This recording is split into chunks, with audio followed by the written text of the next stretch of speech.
मसीहा गुरुजी चैनल में मैं आप सबका स्वागत करता हूं। आज मैं 10th क्लास के मैथ के पहला पाठ जो है वास्तविक संख्याएं यानी रियल नंबर्स उसको पढ़ाने जा रहा हूं। इससे पहले मैं उसका बेसिक नॉलेज बता देता हूं, क्योंकि बेसिक ज़रूरी होता है किसी भी चीज़ को समझने के लिए। मजबूती से समझना है तो बेस बनाना ज़रूरी होता है। प्राकृत संख्याएँ यानी नेचुरल नंबर्स, तो गिनती की संख्या को प्राकृत संख्या कहते हैं। जैसे 1, 2, 3, 4, इसमें 1.5 ये सब नहीं होगा, क्योंकि ये गिनती में नहीं आती है, देर गिनती में नहीं आती है। 1/2 ये सब गिनती में नहीं आती है, तो इसलिए ये सब प्राकृत संख्या नहीं होगी। प्राकृत संख्या सिर्फ गिनती वाली नंबर्स होगी। 1, 2, 3, 4, 5, 6, 7 इत्यादि, यानी अनंत से ठीक पहले तक होगी। अनंत तो वास्तविक संख्या है ही नहीं। चलिए अगला पूर्ण संख्याएं यानी होल नंबर्स, तो जीरो सहित सभी प्राकृत संख्याओं को पूर्ण संख्या कहते हैं। यानी प्राकृत संख्या में अगर जीरो लगा देंगे तो ये पूर्ण संख्या हो जाएगी। जीरो सहित सभी प्राकृत संख्याओं को पूर्ण संख्या कहते हैं। 0, 1, 2, 3, 4, 5। अब देखिए अगर पूछ देगा प्राकृत संख्या और पूर्ण संख्या में कॉमन क्या है, उभयनिष्ठ क्या है, तो सारा प्राकृत संख्या हो जाएगा। इसमें भी 1 से है पूरा, इसमें भी 1 से पूरा है, तो जो है कि कॉमन क्या होगा, तो प्राकृत संख्या पूरा मिल जाएगा। इसमें खाली 0 फालतू है। और कहेगा मतलब कि प्राकृत संख्या पूर्ण संख्या में अंतर क्या है, तो अंतर होगा कि प्राकृत संख्या में 0 नहीं है जबकि पूर्ण संख्या में 0 है। उभयनिष्ठ पूछेगा तो प्राकृत संख्या आंसर हो जाएगा, और अंतर पूछेगा तो 0 प्राकृत संख्या में नहीं है जबकि पूर्ण संख्या में है। अब है पूर्णांक संख्या यानी इंटीजर्स, तो पूर्ण संख्याओं में प्राकृत संख्याओं के ऋणात्मक मान मिला देने पर जो संख्याएं प्राप्त होती है उसे पूर्णांक संख्या कहते हैं। तो देखिए पूर्ण संख्या हो गया 0 से लेकर इन्फिनिटी से ठीक पहले तक गिनती की संख्या 0, 1, 2, 3, 4, 5 इत्यादि। उसमें प्राकृत संख्या के ऋणात्मक मान मिला दिए, -1, -2, -3, -4 ये सब तो मिला दिए, तो ये सब क्या हो गया, पूर्णांक संख्याएँ हो गया। ये सब पूर्णांक संख्या होगा। इसमें भी गिनती वाली नंबर आएगी, बता वाला नहीं होगा। जैसे 2/3 नहीं होगा, 2/1 तो 1 तो बता में रहता ही है, लेकिन 1 से बड़ा अंक नहीं होगा। इसमें भी गिनती वाला ही नंबर आएगा, यानी पूर्ण संख्या ही होगी। यानी पूर्ण संख्या और उसमें क्या मिला देना है, तो प्राकृत संख्या के ऋणात्मक मान मिला देना है, तो पूर्णांक संख्याएं हो जाएगी। अब है धनात्मक पूर्णांक यानी पॉजिटिव इंटीजर्स, तो 0 से बड़े इधर के सब हो जाएगा। 0 से बड़े पूर्णांक संख्या को कहते हैं धनात्मक पूर्णांक संख्या, और 0 से छोटे पूर्णांक संख्याओं को कहते हैं ऋणात्मक पूर्णांक संख्या। 0 न पॉजिटिव इंटीजर्स है और न नेगेटिव इंटीजर्स है। यह जो है उदासीन है, नहीं यह धनात्मक पूर्णांक भी नहीं है और ऋणात्मक पूर्णांक भी नहीं है। अब हमको बताना है वास्तविक संख्याएं। तो देखिए वास्तविक संख्याएं किसे कहते हैं, तो परमेय संख्याओं और अपरमेय संख्याओं के संग्रह को वास्तविक संख्या कहते हैं। यानी जितनी भी परमेय संख्या है, जितनी भी अपरमेय संख्या, सभी का संग्रह वास्तविक संख्या कहते हैं। वास्तविक संख्या में प्राकृत संख्या है, पूर्ण संख्या, पूर्णांक संख्या इत्यादि कई संख्याएं भी होती है, लेकिन वे सभी संख्याएं परमेय संख्याएं के भी पार्ट हैं। यानी वे सभी संख्याएं परमेय संख्या के पार्ट हैं। तो मेन रूप से क्या हो गया, परमेय संख्या अपरमेय संख्या संग्रह को वास्तविक संख्या कहते हैं।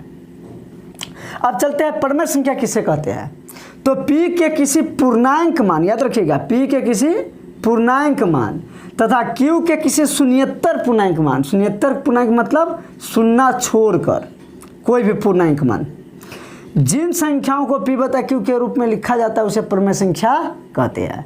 परमेय संख्या किसे कहते हैं, तो p के किसी पूर्णांक मान तथा q के किसी शून्येतर पूर्णांक मान के लिए जिन संख्याओं को p बटा q के रूप में लिखा जाता है उसे परमेय संख्या कहते हैं।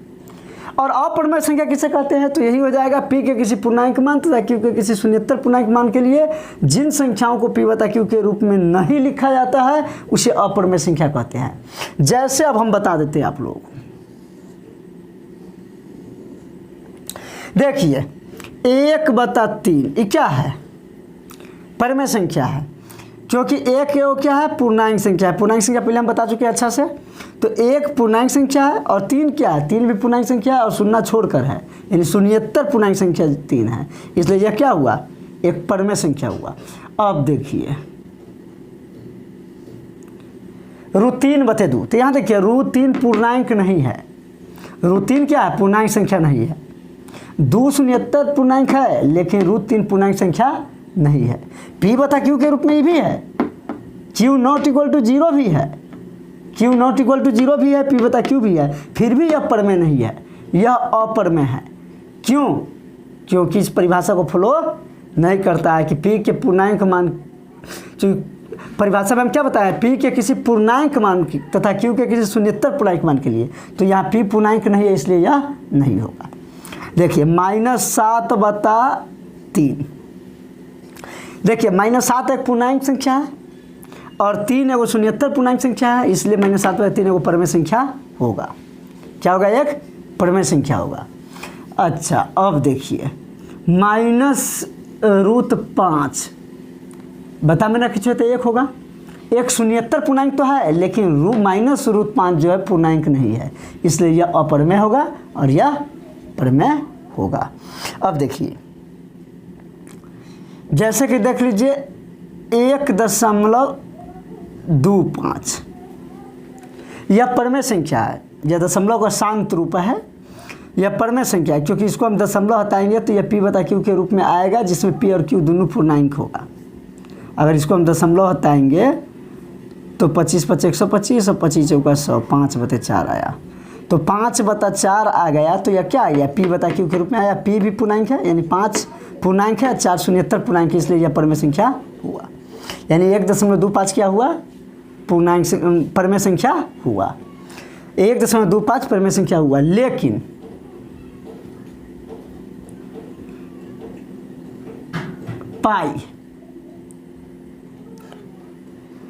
पाई क्या है? पाई परमेय संख्या नहीं होगा, पाई एक परमेय संख्या होगा क्योंकि पाई का जो मान होता है, अगर बता में 1 तो है, यानी 1 तो मतलब कि एक जो है शून्यतर पूर्णांक तो है लेकिन पाई जो है पूर्णांक संख्या नहीं है क्योंकि पाई के फिक्स वैल्यू नहीं होता है। इसका मान 3.141926535 डॉट इत्यादि बहुत सारा होगा, इसका फिक्स मान नहीं होता है। तो ये जो है इसको हम P बटा Q के रूप में दशमलव हम इसको हटा ही नहीं सकते हैं, तो यह जो है दशमलव नहीं हटा सकते हैं तो P बटा Q के रूप में नहीं आएगा, इसलिए यह अपरमेय संख्या है। इसी में अगर आपको 3.14 सिर्फ कह देंगे तो ये परमेय होगा क्योंकि इसको हम हटा सकते हैं, यानी 3.14 जो पाई का नज़दीकतम मान है, निकटतम मान है, तो 3.14 जो है परमेय होगा लेकिन पाई अपरमेय होगा। पाई क्या होगा? अपरमेय होगा। 22/7 क्या होगा? परमेय होगा क्योंकि अब P और Q के रूप में फॉर्म में है, यानी 22 जो है 22 भी पूर्णांक है, 7 भी शून्यतर पूर्णांक है, तो P बटा Q के फॉर्म में भी है, 22 पूर्णांक भी है, 7 शून्यतर पूर्णांक भी है, इसलिए 22/7 परमेय संख्या है। लेकिन पाई अपरमेय संख्या यानी पाई अपरमेय है। अगर पूछिए पाई कैसी संख्या है तो अपरमेय संख्या, पाई बटे 2 कैसी संख्या है फिर भी अपरमेय, क्योंकि 2 तो शून्यतर पूर्णांक है लेकिन पाई जो है पूर्णांक नहीं है।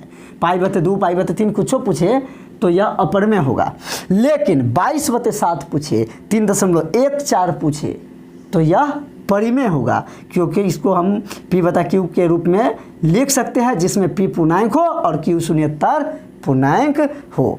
तो अब आप लोग परमेय अपरमेय में अंतर समझ गए होंगे। इसी में देख लीजिए एक और बता देते हैं, जैसे 1.2 रेकरिंग वाला हो गया तो ये भी परमेय होगा, ये भी परमेय होगा क्योंकि इसको हम P बटा Q के फॉर्म में लिख सकते हैं जिसमें P पूर्णांक हो और Q जो है शून्यतर पूर्णांक हो। 11/9 इसको हम P बटा Q के रूप में लिखेंगे तो आएगा 11/9, तो 11/9 आ जाएगा। तो एक मतलब 11 क्या है? पूर्णांक है, और 9 क्या है? शून्यतर पूर्णांक है, तो इसको P बटा Q के रूप में लिख पाए हैं, इसलिए यह क्या हो गया? परमेय संख्या हुआ। यानी 3.14 भी परमेय है, 1.2 पर रेकरिंग है सो भी परमेय है, लेकिन 3.1415926535 डॉट जो है ये परमेय नहीं होगा, यह अपरमेय होगा। पाई के यह पाई अपरमेय है क्योंकि पाई का फिक्स वैल्यू नहीं होता है, इसका निकटतम मान होता है 22/7, 3.14, कई मान होता है इसका निकटतम में। तो आप लोग अपरमेय अपरमेय में अच्छा से समझ गए। ये अशांत आवर्ती है, तो आवर्ती और शांत ये जो अशांत 1.25 था, ये दोनों प्रमेय का रूप होता है। ये अशांत अनावर्ती है, यह अप्रमेय का रूप होता है। किसका रूप होता है? अप्रमेय का। ऐसे अशांत आवर्ती दशमलव को पी बटा क्यू के रूप में बदलना हम विस्तार से बताएंगे आगे। ऑब्जेक्टिव में कैसे आप हल कीजिएगा, सब्जेक्टिव में कैसे आप हल कीजिएगा, ये हम आगे बताएंगे, इसको हम आगे बताएंगे। प्रमेयका या लेमा, तो प्रमेयका या लेमा एक सिद्ध कथन है जिसके द्वारा अन्य कथनों को सिद्ध किया जाता है। देखिए, इसे आप एक्चुअल यानी अभिगिरित नहीं समझ लीजिएगा, अभिगिरित भी सिद्ध कथन है, उसके द्वारा भी अन्य कथन को सिद्ध किया जाता है, लेकिन दोनों में अंतर है। ये अंतर जब हम एक्जुम पढ़ाएंगे तब बता देंगे वहाँ पर। एल्गोरिदम, गणित के किसी समस्या को कई चरणों में हल करने की विधि को एल्गोरिदम कहते हैं। यूक्लिद विभाजन प्रमेयका या भाग लेमा, देखिए यदि ए भाज्य हो, बी भाजक हो, क्यू भागफल हो तथा आर शेष हो, तो ए बराबर बी क्यू प्लस आर को यूक्लिद विभाजन प्रमेय का या भाग लेमा कहते हैं। देखिए, इसको हम भाज्य बराबर भाजक गुणे भागफल जोड़ शेष भी कह सकते हैं, भाज्य बराबर भाजक गुणे भागफल जोड़ शेष भी कह सकते हैं। यूक्लिडियन एल्गोरिदम, देखिए यूक्लिडियन एल्गोरिदम को आप यूक्लिडियन विभाजन प्रमेय का नहीं समझ लीजिएगा, दोनों में अंतर होता है। दो धनात्मक पूर्णांकों a ग्रेटर देन b के लिए यूक्लिड विभाजन प्रमेय का अर्थात a बराबर बी क्यू प्लस आर के द्वारा चरणबद्ध तरीका से HCF निकालने की विधि को यूक्लिडियन एल्गोरिदम कहते हैं। देखिए, a बराबर बी क्यू प्लस आर जो है ये यूक्लिड विभाजन प्रमेय का है। इसी के द्वारा कई चरण में जब यह कार्य होगा a बराबर बी क्यू प्लस आर, तो अंतिम चरण में जिस समय r 0 हो जाएगा उस समय जो भाजक होगा वही मस होगा, और ये पूरा क्रिया यूक्लिडियन एल्गोरिदम है। तो देखिए, दो धनात्मक पूर्णांक को a ग्रेटर देन b के लिए यूक्लिडियन विभाजन प्रमेय का अर्थात a बराबर बी क्यू प्लस आर के द्वारा चरणबद्ध तरीका से HCF निकालने की विधि को यूक्लिडियन एल्गोरिदम कहते हैं। इसमें अंतिम चरण के भाजक HCF यानी महत्तम समापवर्तक हाईएस्ट कॉमन फैक्टर कहलाती है, जिसमें r बराबर 0 यानी शेष जब 0 हो जाएगा उसी चरण का भाजक जो है HCF कहलाएगा। जब हम HCF इस विधि से निकालेंगे तो आपको चरणबद्ध प्रक्रिया समझा देंगे कि किस तरीके से ये चरण बाई चरण हुआ है। ये बेसिक हो गया। अगले वीडियो में जो है कि मैं पूरा चैप्टर पढ़ाऊँगा। जय हिंद, जय भारत।